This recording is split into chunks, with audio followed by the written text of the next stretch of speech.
Sermon 92, about the annihilation of the Kharijites, the mischief-mongering of our mates, and the vastness of his own knowledge.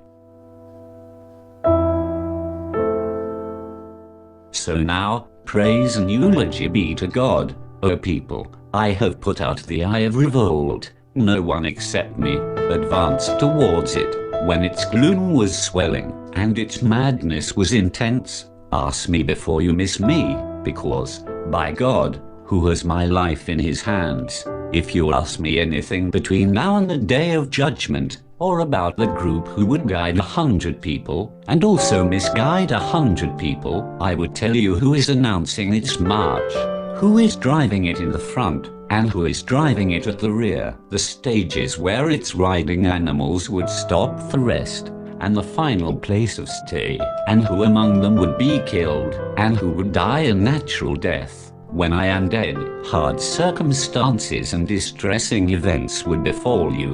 Many persons in the position of asking questions would remain silent with cast down eye, while those in the position of replying would lose courage. This would be at a time when wars would descend upon you with all hardship, and days would be so hard on you that you would feel them prolonged because of hardship, till God would give victory to those remaining virtuous among you. When mischief come, they can fuse right with wrong, and when they clear away, they leave a warning they cannot be known at the time of approach, but are recognized at the time of return. They blow like the blowing of winds, striking some cities, and missing others.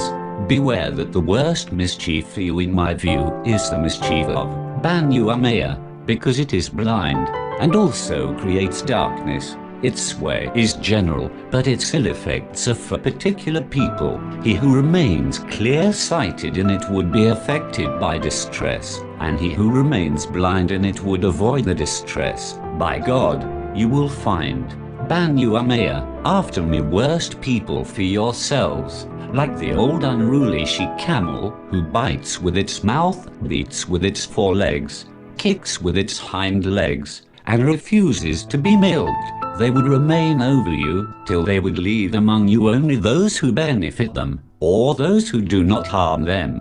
Their calamity would continue till your seeking help from them would become like the seeking of help by the slave from his master, or of the follower from the leader. Their mischief would come to you like evil-eyed fear and pre-Islamic fragments, wherein there would be no minaret of guidance, nor any sign of salvation to be seen. We, albeit the household of the Prophet, are free from this mischief, and we are not among those who would engender it. Thereafter God would dispel it from you like the removal of the skin from flesh, through him who would humble them, drag them by necks, make them drink full cups of hardships, not extend them anything but sword, and not clothe them save with fear. At that time, Quraysh would wish at the cost of the world and all its contents to find me, even only once, and just for the duration of the slaughter of a camel, in order that I may accept from them the whole of that of which at present I am asking them only a part, but they are not giving me.